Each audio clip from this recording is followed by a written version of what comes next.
अगर कोई आपको नीचा दिखाना चाहता है तो इसका मतलब है कि आप उससे पहले से ही ऊपर हो। जिंदगी जीने के लिए मिली है, इससे लोग क्या सोचेंगे यह सोचने में बर्बाद मत करो। किसी के बुरे वक्त में उसका हाथ पकड़ो, सहारा दो, उसे हिम्मत दो, क्योंकि बुरा वक्त थोड़े समय में चला जाएगा लेकिन वह आपको दुआ जिंदगी भर देता रहेगा। मनुष्य सुबह से शाम तक काम करके उतना नहीं थकता जितना चिंता और क्रोध के एक क्षण में थक जाता है। संबंध परमात्मा से अच्छे बना लो तो तुम्हें किसी की जरूरत नहीं पड़ेगी, तुम खुद सबकी जरूरत बन जाओगे।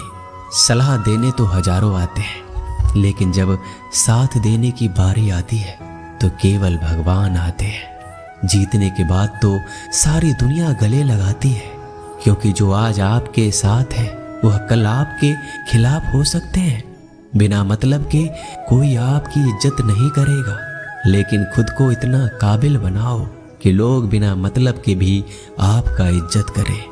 भगवान कहते हैं सोने से पहले तुम सबको माफ कर दिया करो और तुम्हारे जागने से पहले मैं तुम्हें माफ कर दूंगा।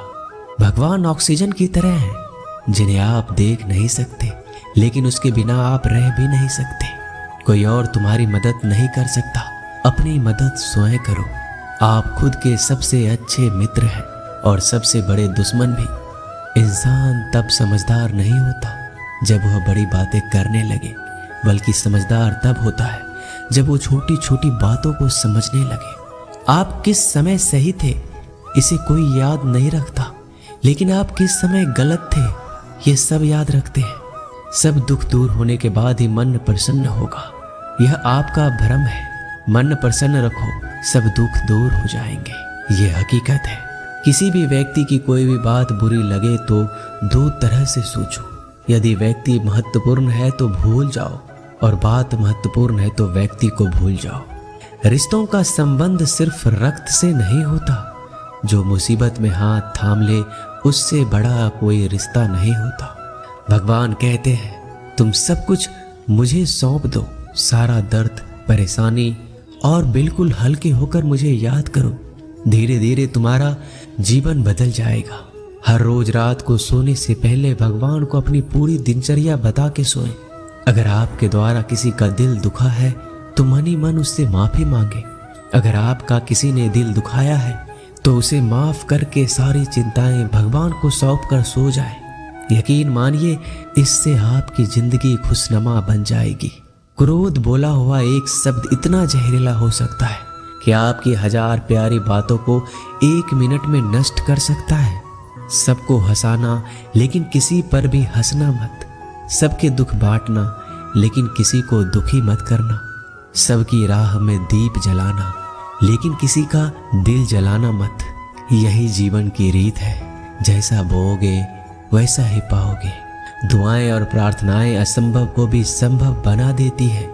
ईश्वर को ना हमारे तन की जरूरत है ना धन की, उसको तो बस पवित्र मन की जरूरत है। इसलिए वो हमें कुछ भी छोड़ने के लिए नहीं कहता, बस कहता है बच्चे मन से विकार छोड़ो, गंदे विचार छोड़ो। जो आने वाला है वो हमेशा गुजरे हुए कल से बेहतर होगा। यही एक सोच आपके जीवन में कभी निराशा नहीं होने देगी। झूठ कितना अजीब है, खुद बोलो तो अच्छा लगता है, दूसरे बोले तो गुस्सा आता है। खुशियां चाहे किसी के साथ भी बांट लो, पर गम हमेशा भरोसेमंद इंसान के साथ ही बांटना चाहिए। जीवन में समय चाहे जैसा हो, परिवार के साथ रहो तो सुख बढ़ जाता है, दुख हो तो बढ़ जाता है। सच्चा मित्र वही है जो उस समय में भी आपके साथ खड़ा हो जब सारी दुनिया आपके खिलाफ हो।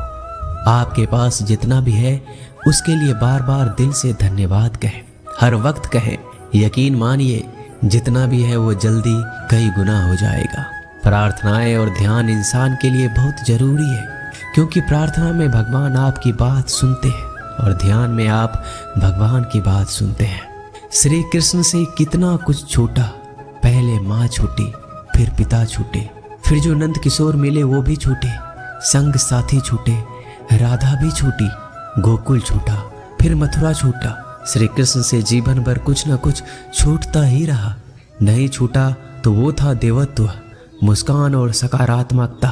श्री कृष्ण दुखी नहीं उत्सव के प्रतीक है। सब कुछ छूटने पर भी कैसे खुश रहा जा सकता है, ये श्री कृष्ण से अच्छा कोई नहीं सिखा सकता।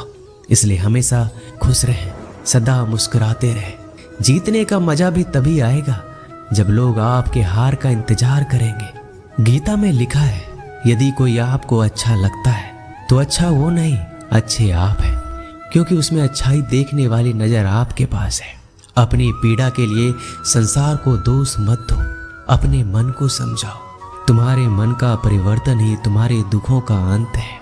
सोच और नीयत अच्छी रखिए, फिर आपके कष्ट प्रभु स्वयं दूर कर देंगे। याद रखना, भगवान से कभी उम्मीद छोड़ना नहीं और दुनिया वालों से कभी उम्मीद रखना नहीं। सुख दुख एक सिक्के के दो पहलू है। जहाँ सुख होगा वहाँ दुख भी होगा, जहाँ दुख होगा वहाँ सुख भी होगा। इसलिए सुख दुख के बारे में बिना सोचे निरंतर अपने लक्ष्य को प्राप्त करने के लिए प्रयास करते रहना चाहिए। एक बात हमेशा याद रखना, किसी के सामने गिड़गिड़ाने से ना मोहब्बत मिलती है ना इज्जत। इसलिए अपने स्वाभिमान को जिंदा रखो। कोई अगर आपकी किस्मत में होगा तो आपके पास खुद ही चलकर आएगा। दूसरों को हराने का मौका मत दो, बस खुद को आगे ले जाने की जिद पालो। कभी हार ना मानने की आदत ही एक दिन जीतने की आदत बन जाती है। सिर्फ दो चीजें मनुष्य के भाग्य का निर्माण करती है। पहला, स्वभाव। अगर आपके स्वभाव में अच्छाई, विनम्रता और गुण है तो आपका भाग्य चमकेगा। अगर आपका स्वभाव क्रोधी है, आलसी है, तो आपका भाग्य बिगड़ना अनिवार्य है। इसलिए अपने स्वभाव को मधुर और आकर्षित बनाइए। दूसरा, आपकी वाणी। बोलना तो आदमी 2.5 साल की उम्र में ही सीख जाता है, परंतु कब, कहाँ और कैसे बोलना है उसे यह जिंदगी भर भी नहीं समझ पाता। जिसे ये बोलना आ गया कि कब, कहाँ और कितना बोलना चाहिए, समझ लो उसे सफल होने के लिए कोई नहीं रोक सकता। पिता से बड़ा कोई सलाहकार नहीं, माँ की छांव से बड़ी कोई दुनिया नहीं, भाई से अच्छा कोई भागीदार नहीं और बहन से बड़ा कोई शुभ चिंतक नहीं। इस मतलबी दुनिया से कोई मतलब ना रखो, और मतलब रखना है तो अपने मतलब से मतलब रखो। दुआएं मांगने से किसका भला होता है, मिलता तो वही है जो हमने बोया होता है। तुम नीचे गिर के देखो, कोई नहीं आएगा उठाने। तुम जड़ा उड़कर तो देखो, सब आएंगे गिराने। एक बात हमेशा याद रखना, अगर शराब की दुकान पर बैठकर दूध पियोगे तो तुम्हें शराबी का ही दर्जा मिलेगा, और किसी मंदिर में बैठ के पानी भी पियोगे तो तुम्हें एक संत का दर्जा दिया जाएगा। इसलिए आप किसके साथ उठते बैठते हो ये बहुत मायने रखता है। दोस्तों, आशा करता हूँ कि आपने इस वीडियो से बहुत सारी सीख ली होगी। मिलते हैं जल्दी एक नए ज्ञानवर्धक वीडियो में। धन्यवाद। अपना ख्याल रखिएगा।